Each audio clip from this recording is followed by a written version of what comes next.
Hi, everybody. Hi, and welcome, Ken. Thank you. Welcome to this event. Let me just say a few words about the event, and then, of course, I will let our speaker, Ken, talk about his work. This is Seeds Words that Feed the Future. It's a series of online events to realized by CMCC, Euro-Mediterranean Center on Climate Change. And the purpose is to dialogue and talk to experts to understand the challenges, the opportunities, and how it is better to communicate climate change and this crisis we're living through. These events are all realized thanks to Green Project Society, and they're in the framework of the Climate Change Communication Award, Rebecca Ballestra. This is an initiative by CMCC to award the best communication initiative in many fields: education, journalism, media production in general, advocacy, social media, and you all can submit your project at cmccaward.eu. I think you can also read it right now. And this is the framework when, in a minute, we're going to talk to Ken. Now, let me say this in Italian. Buongiorno, benvenuti a tutti, o buonasera a seconda del fuso orario.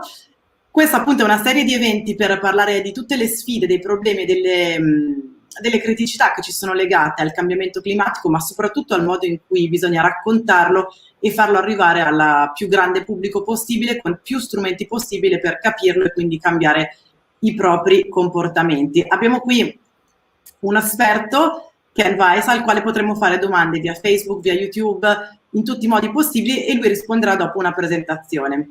So Ken, thank you very much. I'm just saying a few words about you. We could talk about you and your work for ages, but I'll be as brief as I can. Ken is like one of the best journalists who writes about environment, climate changes, and how all this affects the oceans. He won the Pulitzer Prize for a series he published on the LA Times about altered oceans, about climate change and oceans, and a lot of effects, and he's going to tell us more about this. And today is here, it's Oceans Day, and this is the focus of our talk, of his presentation, and also I hope of your questions. So Ken, please, all yours. Thank you, Veronica, and thanks, and I'm delighted to be here, and I'm so happy to talk about two of my favorite topics, the world's oceans and climate change. And it's even better, extra special for me, that I can focus on both at the same time. I find that it's easy for us to take for granted the air we breathe, our relatively mild climate, and our oceans as well, as a place to provide us an endless supply of seafood and fun and beauty. And to me, it makes sense to do everything we can to protect that thin veneer of the planet's surface that sustains us in the natural world. But we're not doing a particularly good job. We're altering all of the Earth's natural cycles. We're removing fish from the oceans, polluting it with nutrients, plastic, changing its very chemistry. We're pumping carbon dioxide in the atmosphere, which is trapping heat and warming our planet, like being inside a car with their windows rolled up on a sunny day. These are moving like a slow motion crisis. And the threat seems hazy and distant, so it doesn't always command our attention like the immediate things in our lives, you know, from work and family, that sort of thing. Now, climate change would be much more noticeable, and the problems would be much worse without the oceans. The oceans do us a great favor. They absorb much of the heat and carbon dioxide building up in the atmosphere, and it makes it easier to ignore these emerging problems. And here in the United States, where I am, for some people to dismiss these problems altogether. Egged on by our former president, who doesn't really believe in science, global warming has become and stayed quite political. And there's lots of skeptics. And when I meet them, I explain to them very carefully that I can show the evidence, the positive proof that our planet is warming. If they'll just look, they can see it here. This reveals the transformation since the early days of the Industrial Revolution. Now, humor can be our friend and help us talk about big, intractable problems we have brought on to ourselves. And humor can create a safe space. We can laugh at ourselves and maybe think about how we might correct our mistakes. There are other ways to connect with readers and viewers as well, and that's to tell stories, and that's where I come in. But before I do that, I want to quickly sketch out three main issues that intersect the oceans and climate change to establish a little lingua franca for our discussion. I mentioned that the oceans absorb carbon dioxide that's accumulating in the atmosphere. And that's a good thing for the planet as a whole, but it comes at a cost to the ocean. One of the least recognized problems is ocean acidification. And I won't bore you with the chemistry, but what you need to know is that the oceans, as they absorb carbon dioxide, are becoming more acidic. And scientists who study this called it the evil twin of climate change. And this animation shows how it's already happening. And in fact, the oceans are 30% more acidic than they were at the beginning of the Industrial Revolution. And also how it's going to get worse. And that's going to cause problems for coral reefs and clams and oysters and mussels and other shelled creatures that rely on the alkaline oceans to extract the building block. These are calcium carbonates to build their shells and their protective homes. As I mentioned, the oceans have also been absorbing heat, building up in the atmosphere. And recent studies show that more than 90% of the extra heat has been taken up by the ocean in recent years. And that's keeping us much cooler on land. But it comes at a cost to the oceans. For corals, for example, this colorful, vibrant display of biodiversity can go from looking like this to this. This is coral bleaching, which you've probably heard about. These corals are likely to die, especially if the warm water lingers. And it goes from a thriving undersea garden filled with fish to a marine life that looks more like a wasteland. Notice that there's no fish in this picture. Now, this is a problem for the nearly 1 billion people who rely on coral reefs to fish to feed themselves and their families. And it's a problem that I take personally because I love to dive on coral reefs and I love to surf over coral reefs. And as I'm sure most of you know, many of the best, most hollow waves to surf tend to occur where waves come out of deep water and crash on shallow coral reefs. A related problem with all this heat is something you're also familiar with, melting ice, with the meltwater flowing into the sea. It's especially true with the melting Greenland ice sheet and those in Antarctica. Those two combined have locked up 99% of the world's fresh water in ice. And if one portion, the West Antarctic ice sheet, slides into the ocean, as scientists fear will happen, it will bring a rapid 3-meter rise to global sea levels. And if the entire Greenland ice sheet melts, and it seems to be accelerating, that'll add another 6 meters. And it'll take a while, but if the entire Antarctic ice sheet melts, that'll add 60 meters. So think about this. So far, in the past 100 years, the global mean sea level has risen only 15 to 20 centimeters. That's a combination of melting water and water molecules that as they expand, they expand as they get warmer. And we're already seeing issues. You can only imagine what's to come if we see meters coming. Now, I would argue that this is not a problem for the oceans. These massive water bodies already claim 71% of the planet. But it is a problem for those of us who live on land, the other 29%, particularly low-lying nations that have islands, low-lying islands, and low-lying delta regions. And an estimated 500 million people live in these vulnerable areas and may be forced to move. Many of these countries, especially wealthier ones, will simply be able to relocate their people within their borders to higher ground. In Italy, for example, it's not just Venezia that will have to deal with alta acqua, right? But folks who live in many cities in the Po River Valley are likely going to have to move sometime in the future. Even though it's going to be devastating to their lives and their property and certainly history and culture, Venetians and the residents of Ravenna will be able to move to the new seaside town of Modena, right? Closer to the source of what I consider the world's best balsamic vinegar. But not all countries have such options.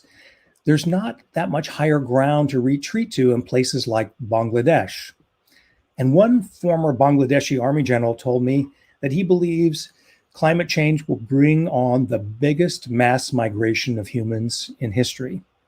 And people are already on the move. This is Dhaka, the capital of Bangladesh. It has a population of 21 million people.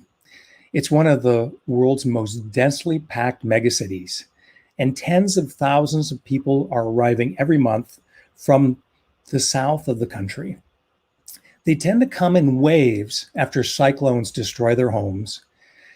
But cyclones are often just the last insult for these people who are beaten down by repeated climate-related problems, especially salt water flooding their fields and intruding their sweet groundwater. When I was there, I met Dobir Uddin and his wife and daughter. You can see in the picture here. They were living in one of Dhaka's shanty towns. And Dobir had been a rice and lentil farmer in Barisal, like his father and like his father's father.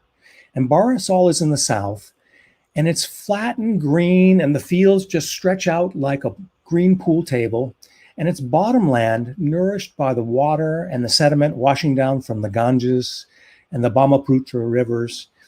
And it used to be called the granary of Bangladesh. It was so productive. And Dobir boasted he could coax 3 or 4 crops a year out of his land. And then about a decade ago, he started noticing his fields were turning white with a buildup of salt. And the rice stalks, instead of being deep green, were sickly yellow. The pink lentils he grew turned gray and they tasted bad. And he found he couldn't grow as much. And he had to sell a part of his small share of land to feed his family, and he kept falling deeper and deeper in debt. And then he got clobbered by a cyclone. And he remembers that day. He was out in the fields in rural Bangladesh. There's no electricity there, no radio, nor warning. And the wind suddenly shifted and started shaking the trees furiously. And then a wall of water started racing upriver toward him from the Bay of Bengal.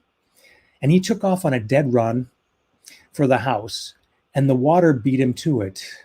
And he heard his wife scream, and he went inside and found her and the kids cowering as water was pouring into the house. And he realized that they would all die if they stayed there.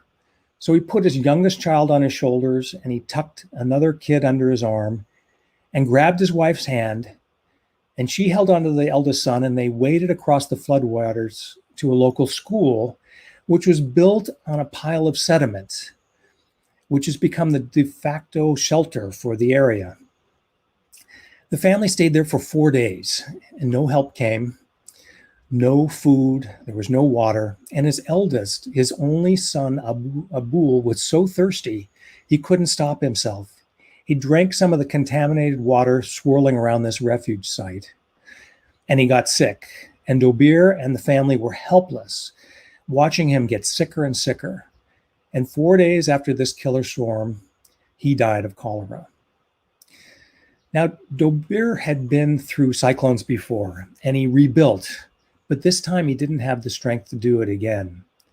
And he seemed to me like a broken man. And most of our conversations ended with him in tears. And when he can summon the strength, he pedals a bicycle rickshaw in Dhaka. His wife works as a domestic worker for a wealthy family, and they're having a hard time. And these displaced people have no place to go. And there are nearly 160 million people in Bangladesh, and there's precious little high ground to retreat to. Now, India, which is adjacent, doesn't want them. It's building a 4,000-kilometer fortified fence with border guards to keep Bangladeshis from crossing, or at least try. More than 100 people were killed the year I was there, all of them trying to cross illegally. And it's one of the deadliest borders in the world. About a fifth of the country will be underwater with a 1 meter rise in sea levels. And it's going to be more when the waters rise higher, and no one knows how this is going to go. It turns out that the waves of climate refugees are just starting. When it comes to migration, we tend to focus on war and conflict as what pushes people to leave their homes. I found they don't want to leave, but they're often forced to do so. And the reason that we focus on war is because the crisis is so immediate and the violence and suffering is so gripping. But if you look at the overall numbers, like these folks do who put together this report, you find out that far more people are displaced by natural hazards, including those that are getting worse in a warmer world, flooding and storms and droughts and wildfires. And no one knows how many people will actually be forced from their homes or their countries from climate-related disasters. The estimates range from 75 million to 1 billion. But where they will go is another question. Certainly Italy and other European countries will see many more from Bangladesh and from Africa and Middle East. And it's a different migration pattern in other parts of the world, such as those in the Pacific. The other kinds of countries that are especially vulnerable to climate change are those that are made up of low-lying islands. And this is one of them. The nation of Kiribati, it sits right on the equator in the middle of the equatorial Pacific. It's halfway between Hawaii, the Hawaiian Islands, and Australia. And it's a collection of 32 atolls and one raised coral island. Half of the population lives on Tarawa. That's the capital island that you're seeing here. From the vantage of an airplane, it looks like a tropical paradise. But when you get on land, you realize it's a different story. Life is hard, and I spent a couple of weeks there. And it's remarkable to see how people live on a thin ribbon of land in the middle of the vast ocean. And it never takes more than about 3 minutes to walk from one side, where you can see the deep blue of the ocean, to the other side, where you can look at the turquoise water of the shallow lagoons. And when the tide comes up, water is everywhere. You throw in a little wave action, and it claims a lot of houses like this one. Some communities have disappeared. And it turns out that these folks are living on the edge. They have a front row seat to observe sea level rise. This is a traditional home built on stilts. And those floorboards are almost 2 meters off the ground. Now, I love this picture because it shows how humans can adapt. Look how the little young girl here is using the slice of a tractor tire as a raft, and the boy is using a clamshell suitcase. And flooding in the village is pretty common. And so you can see why Kiribati, along with Tuvalu and the Maldives, offer poster children for climate change. And in a home just like this one that I'm showing, I found a gray-haired woman lying on a mat on the floorboards just inches from the water. And I asked her, well, why don't you move? And she looked at me just astonished. And she said, where would I go? And that is the question. For these folks and for those trying to plan for a hotter planet, there is a looming issue out there. How is the rest of the world going to handle all of these people forced to migrate due to a changing climate? Should they receive international protections? Should they be granted asylum? Should they be treated as refugees? And there was an interesting case that shed light on this issue, and it was brought by the lawyer for this man, Ioni Tesiota. He's from Kiribati. I caught up with Ioni in New Zealand, where he was the foreman of a vegetable farm outside of Auckland. He's hardworking, and he was there for one reason and one reason alone. He wanted a better life for himself and his family. But when he overstayed his visa, he got into trouble, and his lawyer had an idea. Why not seek asylum in New Zealand as a climate refugee? But the law was not on his side. In 1951, the world's nations adopted a refugee convention, and it was purposefully written quite narrowly. It was just after World War II, and the idea was to limit refugee status to those with a well-founded fear of persecution for only one of 5 reasons: their race, religion, nationality, political opinion, or membership in a social group. It offers nothing for those forced to move for economic or environmental reasons. And so after years of legal battles, the New Zealand Supreme Court ruled against him and sent him and his wife and his kids back to Kiribati. And it turns out that these low-lying countries are not the only ones unprepared for what's coming. Those of us who are lucky to live in wealthy countries who could absorb climate refugees are also unprepared. We have no international laws to guide us, no rules to help us sort out the coming chaos from massive waves of climate migrants. And it raises a moral question. Do wealthy countries with a history of polluting the skies with carbon dioxide have a responsibility to help poor countries with the least ability to weather climate change? And from my perspective, it's something that the international community might want to consider before the crisis hits us. And my job as a storyteller is to show the human faces associated with what's coming. Thank you for listening. And before we kick off a discussion, I just want to give a nod to the late, great artist, Rebecca Balestra, who is the inspiration for today's session and the other talks in this series, and to Stefania Pensabene and her team for bringing us all together. Thank you. Grazie mille. Thank you, Ken, for this presentation. I think we're all in awe, and we took notes during the presentations because there's so much to learn from you and from your experience. So Ken, let me ask you one kind of personal question as a journalist before starting with all the questions raised from your presentation, because I think we all want to know when and why you decided to cover these topics, and why did you start writing on climate change and its impact on people, and if there is something that in this kind of journalism you saw changing through the years. Sure.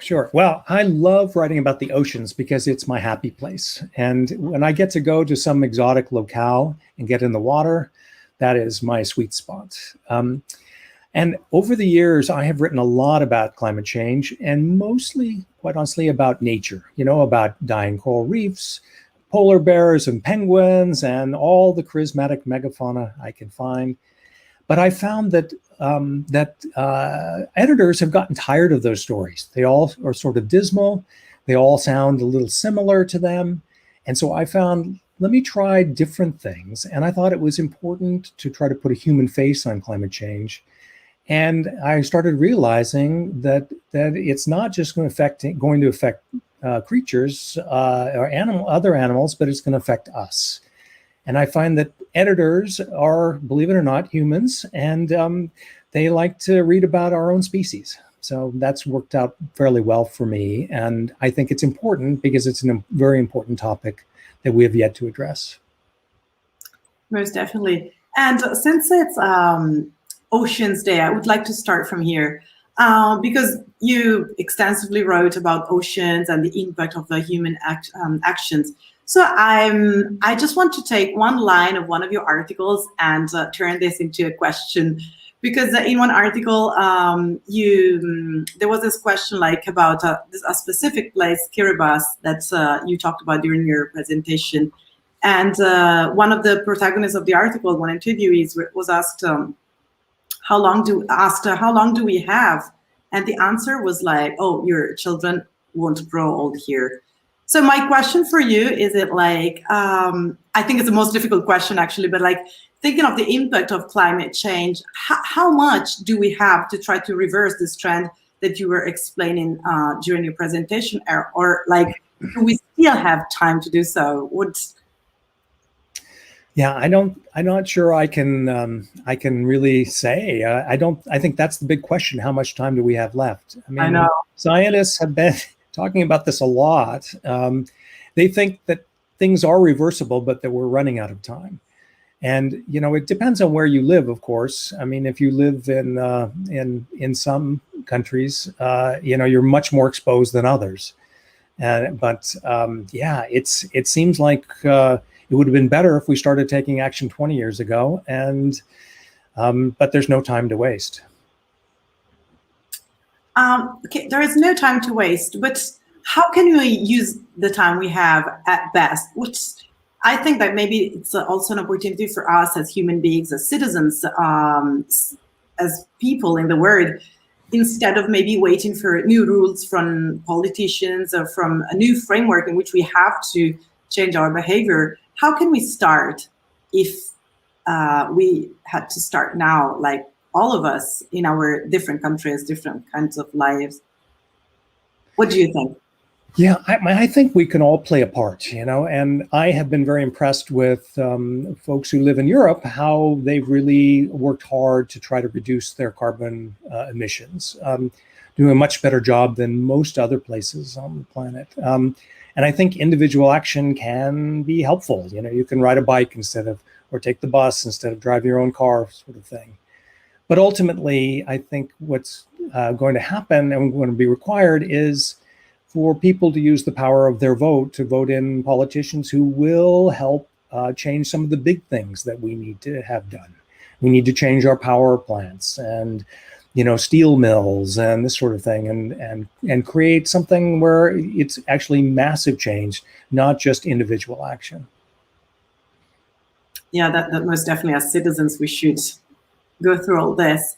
Ken, let me ask you something about all the stories, like at least one you mentioned in your presentation, because I read the whole story, and I think that people will be really, really interested in trying to understand more of the Republic of Kiribati. You were there. So I would like to know, in everyday life, what it is like for them to live through this kind of changes, the climate change. Yeah.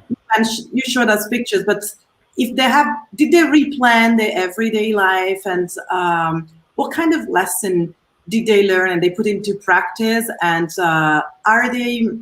what are they asking also to their own government or the international community if they do so? Yeah, good question, Veronica. I think what I found was Kiribati is a very poor country, and it's very hot.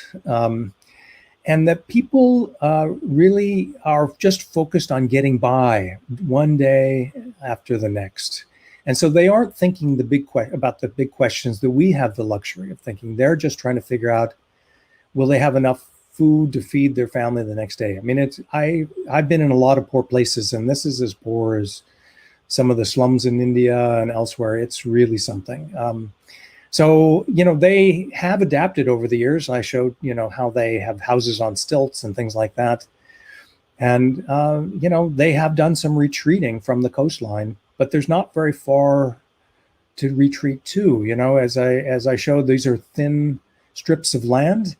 And if you retreat from the ocean too far, you end up in the lagoon. So it's not easy. Ken, we have the first question for you from the audience. So let me read it for you. It's about an expression, climate change, that I used to during the very first part of this presentation. But the question is like some media outlets, The Guardian, for example, but not only The Guardian, are changing the vocabulary in the newsroom itself or in the articles. They are no longer talking about climate change, but the expression chosen, the phrase is climate crisis. So which is your opinion? And if I use the wrong one, I'm sorry. No, I think that's a defensible decision. I mean, that's up to, those are what we call sort of linguistic style questions that every newspaper and magazine has to decide for themselves. And I think that seems like a good one. And as things get worse, and looks like they're poised to get worse, that seems like a reasonable change in language. That makes sense. Oh, there are a lot of questions now for you, because I was sure about that. There is one thing I wanted to, this question, like the different perception, like you mentioned that before, of climate change or climate crisis in different regions of the world. Mm-hmm. How do you think that this diverse perception of people in your stories, this different idea of climate change as climate crisis, how do you put this in your stories, like the whole picture? Right. Well, I mean, there's different ways to think about this, but one of them is, what do people think about climate on the ground when they're on the front lines? And, in Kiribati, and I think this is true and less true, but somewhat true in Bangladesh too, that people are just trying to get by every day, and they just don't spend a lot of time thinking about it. in the wealthy countries, we have, that have high ground, we have the luxury to both think big thoughts about this and also ignore the whole thing. And we seem to be doing both. In the United States, as I mentioned, it's really become a very politicized, and people are becoming quite tribal politically, whether they believe it or not. And which is why, probably to your astonishment, we keep swinging different kinds of leaders in our country that have diametrically opposed views on this issue. Yeah, it makes sense. Let me ask you one question that's coming also. Sorry if we're bouncing from different topics, but seeing your presentation, the question was like, it's a huge problem. It's a crisis. We call it crisis. Do politicians, presidents, governments really know what is going on? Do they look at the pictures the way you're explaining it to us, or are they just backing up because it's somehow too far away if you think of the time frame of a politician?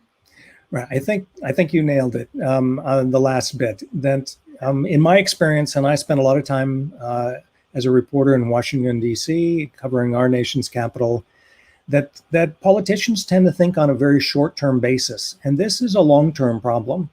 And so it's much easier to put those things off and just focus on the immediate. And it's not that different than our own lives, right? We have to, get the kids to school, or, make it to your job on time, and you can think about these things another time. But I found that politicians are just extremely bad at long-term planning. And not only on this, perhaps. Right. About planning, you mentioned how the climate refugees or the internal displaced. So there is one thing I wanted to ask you about that, because there's so many different ways to address the problem. You mentioned that there is not a legal framework for them to apply for asylum or to be considered refugees. But we know their stories. What do you think it is needed to change something, to change the approach for both governments who see their people leaving their countries because of that, and from countries that you mentioned, they have very strong responsibilities, but since they're countries and so they have very specific borders, they try not to address this problem because it's politically not a winning one somehow. Right. I haven't seen much political will to change things. There are legal scholars who focus on this and are pushing this idea that this should really be taken up in international circles at the United Nations and among and various other agencies. But there doesn't seem to be much political will.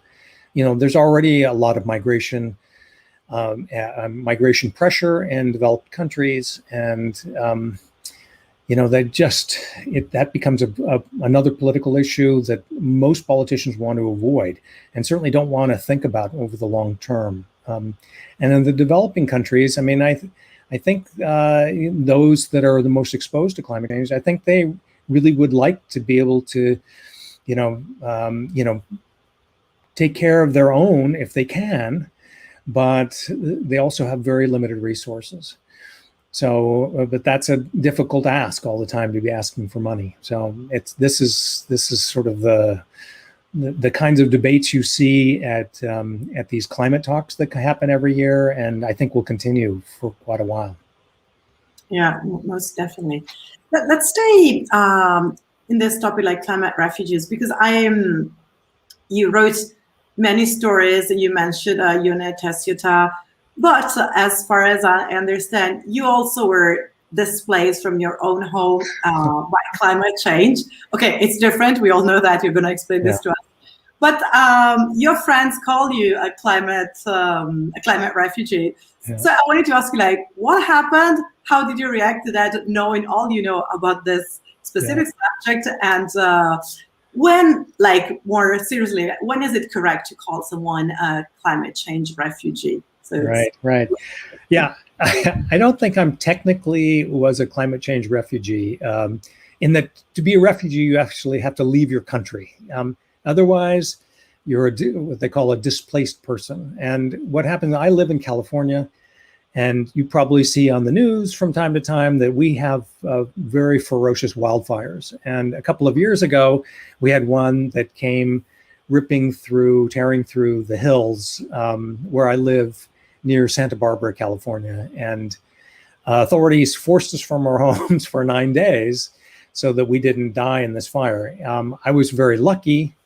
All I had was to leave for 9 days, and we came back and we had a home. There others were not as lucky.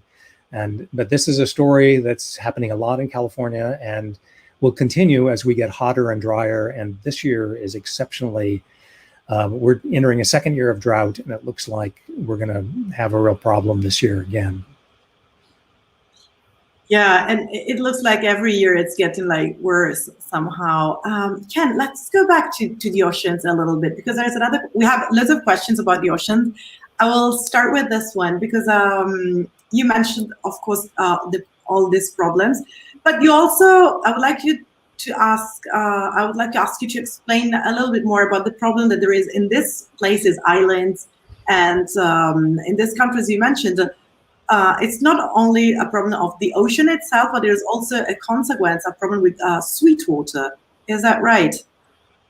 Yeah, I think this has been an issue that's been going on for a long time in a lot of places, even here in California, that as the sea rises and also as we extract more groundwater, that you have what's called saltwater intrusion. And the saltwater sort of creeps along and can affect the aquifer, the underground water reservoirs, essentially. This is particularly acute in places like Kiribati or these island nations that need a lot of rain to sort of flush the salt water out, and they have literally like a freshwater lens that sits over salt water. And when they draw that down and the seas are rising and there's no more land, the land isn't growing, this is a problem. But I think this is a problem in Italy as well. It's been a problem in a lot of places. And I think it's just going to get worse as the oceans rise, unless we retreat from the sea. But this also leads me to another question that was asked like a bit ago. Like, it's getting worse. You mentioned that, but what can we do to like avert somehow the rise of the ocean at this particular point? Just give us some hope or like some tips. Yeah, I don't know if we can avert it. I mean, I think the scientists who look at this say we've baked in a lot of heat into the system and they will continue to rise for a while. I think it goes, the description that always speaks to me well is when scientists say, okay, the first job, they liken it to overfilling a bathtub, essentially. That, you filled up the bathtub and it's spilling over. And they say, well, the first job is not to try to stop the water from spilling over the bathtub, but turn off the tap, right? Yeah. Turn off the faucet. And so that's kind of where we probably ought to start, and that includes reducing our greenhouse gas emissions, or trying to reduce them to nothing. And that's sort of the global plan. How do we get there is another question. Yeah, I think it's a big question. But Ken, since you're a journalist, I wanted to ask you something about your job and how hard it is to be a journalist. You mentioned it before, because the climate crisis is so complex, and I think it's very complex to break this down into an article and try to make these topics day by day understandable to the audience. So what are the biggest challenges for you as a storyteller, as a journalist, without neglecting or overcoming a scientific approach that's necessary to understand this kind of subjects? How can you be in the middle from scientists and us, the audience? Yeah, well, the way I try to approach these things is I start actually with the science, and I learn whatever I need to learn about a specific slice of the issue. And then once I have that, once I understand that, then I go and I look for examples. how can I show this and not just tell the science? Because I think it's showing and telling stories is a much more powerful way to connect with people than just sort of summing up the science in a clearer language than you'll read in the scientific literature. And that's been sort of my approach. So I start with the science, and then I go out and prowl the world to try to find ways to illustrate what's happening, with, say, with refugees, for instance, how it's happening and affecting people or species, now.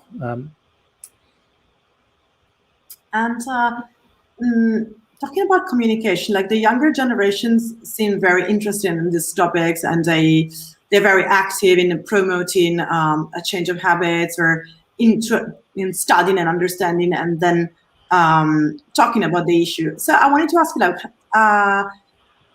if you have any tips to people who want to start doing this kind of journalism, who wants to start communicating what's going on, maybe not on a newspaper, maybe on social media, or maybe on like where they are with people they spend their time with. And which generation is it more difficult to talk to about this kind of climate crisis? Well, I'm always encouraged that younger journalists and younger folks are interested in this topic because it's going to affect them the most. So this is really important. And, I really applaud anybody who wants to take this on. I think this is one of the most important issues we face over the long term. And, it is, in my view, creates an existential crisis for many of us. So I think this is really important. An existential crisis. Yeah. Also, Ken, about this is like a question, like it's maybe not only about your subjects, but sometimes I have been asked in the past about this specific subject. It's difficult for some people to find good sources because scientific resources are very difficult to understand for most of us.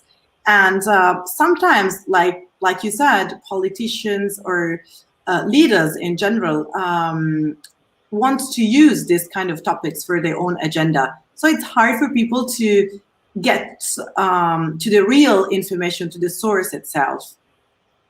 What do you think? Yeah, I agree. I mean, it's hard, but it takes, it takes some homework and takes some time to really sort out the science. And, scientists are particularly poor communicators often. And it's, although there's a whole cadre of ones that have gotten really good at it. And I think in the series, Michael Mann is a good example of somebody who's really embraced, and he's up next week, embraced communicating the science.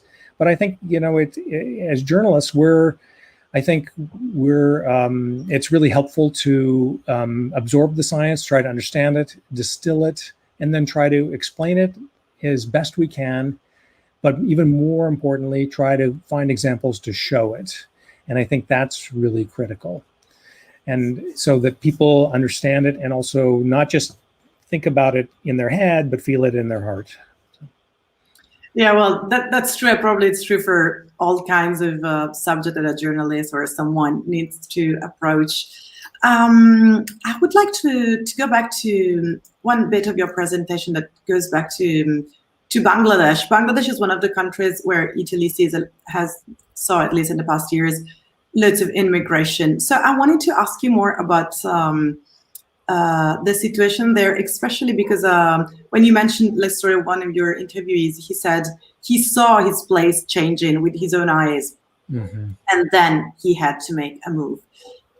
It looks like when you see something, it's always too late. Right. Yeah. I mean, the big lesson that I learned from, if you're talking about Dobir Uddin, he was the rice and lentil farmer. What I found really interesting about it was how that we're such an adaptable and industrious species. We're willing to do all sorts of things to change and adapt, and we're quite resilient. And in storms, I'm always surprised when people lose their homes, how often they're willing to rebuild. But this was a case where climate change just wore him down. He couldn't, every year after year, crop failures and not being able to grow and feed his, grow rice or lentils that they could eat or could sell, and then with the loss of his son from that storm, that just was too much and for him.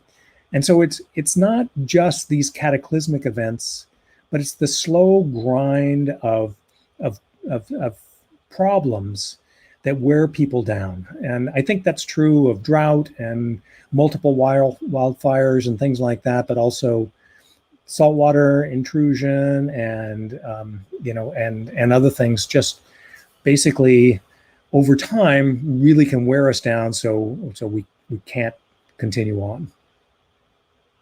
Yeah, and all these stories looks like very interesting when you read them, and it's very powerful. It's like being to these places. Was it hard for you to convince your editor that these were the good stories to tell, to try to explain what was going on?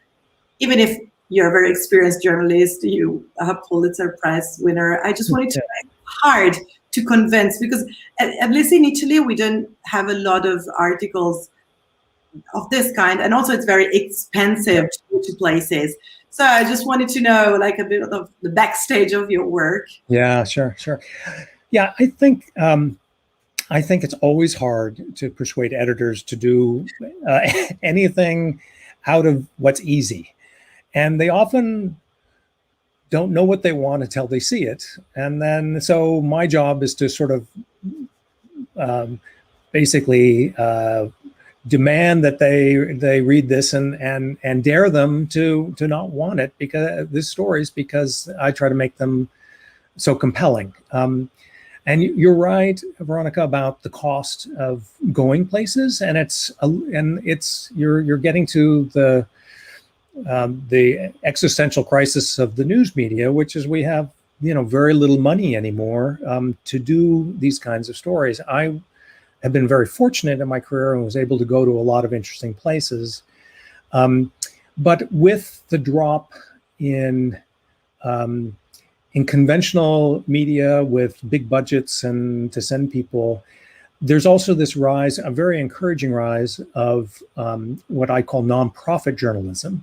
And I've been quite fortunate to be associated with the Pulitzer Center, which its whole reason for being is to help cover the costs for journalists to go to different places on the world and get the story, essentially. And so I've been able to get some of my travel subsidized by them, and it's a fabulous outfit. But there are many others that are doing this as well.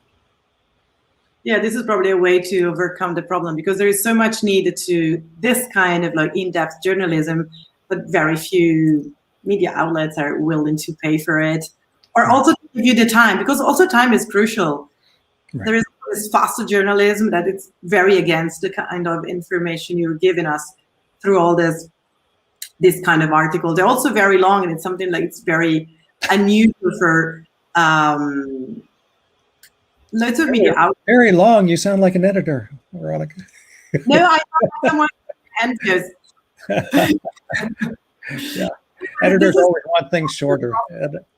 It's also a problem in some media outlets that they want like maybe short articles or short news, but it's very difficult to delve into this kind of topics in few lines. So I just wanted to know if this was also like an aspect that you've been dealing with in your career. Yeah, constantly. It's always a struggle. It's always a struggle to try to persuade editors that it's worth the extra time, the extra space to tell a good story. And I think it's important to not just tell the good story, but also synthesize the science behind it and all the implications, right? So it's not just this, the three hanky story about somebody who was forced from their home and then having to go back. But what does this mean? What are the larger moral implications for the rest of us? I think these are all important questions that we need to ask. And I see my job as trying to ask those questions and present them. Yeah, most definitely. But do you think that editors like fear that, I don't know, people who turn away would be like too scared and don't want to read this kind of articles, or like maybe politicians who have different agendas will be after them? Yeah, I don't know. Probably it could be. I'm not sure I ever have understood editors and how they operate, even though I have been one several times in my career. But it's a struggle. It's a push and a pull. And I think our job is to propose, and the editor's job is to dispose, and hopefully, we win some of those battles. Yeah, or at least we find a balance. And let me ask you another question. Since today is Oceans Day, and we talk about like how hard it is to get these stories published, like, is there a story like if you could like leave now on assignment, you'd start covering about oceans, like one story at least that you haven't covered yet? Well, yeah, actually, I was in the process of doing one right when the pandemic hit. I was very close to finishing it, but then I got hit by a number of tropical cyclones on an island. I don't think I should say, so I get first shot at this, but there's an island in the Pacific that has very healthy corals. And the question is why? And it has the largest corals ever seen by scientists anywhere on the planet. And I cannot get there right now because of the pandemic. The island, like a lot of smart islands, they're not allowing flights to come in because they want to protect their citizens. So, I think it's important because this is such a dreary topic as well, about all things going to hell, basically, due to climate change. I don't want to be constantly writing Dante's Inferno, the Dante Inferno, the bummer story of climate change, but also it's important to talk about hope. And to me, this is a place that's sort of a hope spot, if you will. It shows that corals can survive, and the question is why, and why there. And I think looking at solutions and solution-oriented journalism is also important, because otherwise most people, when they think about climate change, they want to just throw up their hands and say, why even bother? Everything's going down the drain. Why even try? But I think there are places that are going to do well, and there are places that are resilient. And I think it's good to show those as well. Yeah, you're right, because many people feel like hopeless, like, oh, it's already too late, can't do anything, it's frustrating. Or maybe they feel somehow overwhelmed, and it's difficult to overcome this feeling and feel somehow empowered and say, okay, it's hard, it's bad, but still we can do something. Is it something that you've been dealing with, this feeling of people when you talk about this subject, or maybe yourself, since you saw all of this with your own eyes and you know how hard it is for people, the most vulnerable people in... Yeah. It can be very depressing, at times. But also, this is the dirty secret of being a journalist. When things look really bad, you also, in the back of your head, you go, oh, but that's a really good story, We all know that. So it's terrible to think this way, but I feel really horrible for these people who are forced from their homes, and I find myself crying along with them, when they've lost their home or their oldest son or something. It's terrible. And it's hard, but sometimes, as a journalist, you learn over time to sort of set aside your emotions and just keep writing in the notebook and keep going on, and realize that you can help, or in this person's experience can help perhaps illustrate things that for the rest of us, to help us find our way, and avoid more of this kind of thing in the future. Yeah, most definitely. At least you made us understand lots of things. There is one thing I wanted to ask you, like, because that's a double standard somehow. Like, let's say Europeans or Westerns, they feel they're very far away from this situation, so that somehow they don't see it coming. So it's partly difficult to get involved. And on the other side, it's sad, if I can say that, to see that the most vulnerable people, maybe indigenous people, people who have a very specific and strong relationship with the nature itself, with the sea, or in other contexts, with lakes, with the forest, they are the very first one who lose everything. Right. And they try to fight against it, but they feel unheard somehow. Is this true? I think it is, unfortunately, that it seems like there's the world is split into two, and that is that those countries and those people who are contributing most to climate change and have over time are affecting those who have contributed the least to it and are suffering the most. And that is a big moral question that we have to wrestle with, I think, in the coming decades. Yeah, that's definitely. Ken, I have a million questions for you, and I can see that there are lots of questions for you, but unfortunately our time is about to be up. So I just wanted to ask you if you can ask us a question that we can use to think of this topic while in our everyday life. There's something we should keep asking ourselves every day. If you have a question for us. Well, I guess I think that we should consider, as we go about our lives, what are the impacts of our actions, and are there things that we can do better to help the planet and and help ourselves, and also help those who are less fortunate than us. Definitely. So thank you very much. We will be reading your article as soon as you can reach the place. Thank you. Thank you very much for your time and for all the explanation and the tips and the questions and the passion that you could share with us. And of course, I want to remind both in English and in Italian that there is this award, Rebecca Ballestro, the Climate Change Communication Award, and it's important to submit all your projects, like in journalism, in social media, education, advocacy, everything. And we can still read cmccaward.eu in Italian. Ovviamente non dimenticatevi del premio, si possono fare proposte in tantissimi campi, dalla scuola ai social media, al giornalismo, alla comunicazione in senso ampio, quindi provateci tutti, il sito cmccaward.eu è scritto qui sotto. Non posso che ringraziare, thank you Ken very much, grazie a tutti gli organizzatori, thank you, and I need to remind you the next event, because it's a series, so it's not done. The next event is the guest speaker will be Michael Mann on zero carbon, and he will talk, of course, about his latest book, The News Climate War. So please be with us on June 16th, same time at 6 p.m. And thank you very much, and thank you, Ken, again for your time and your amazing information sharing. Thank you. I really appreciate being here. Thank you. Grazie a tutti. Goodbye.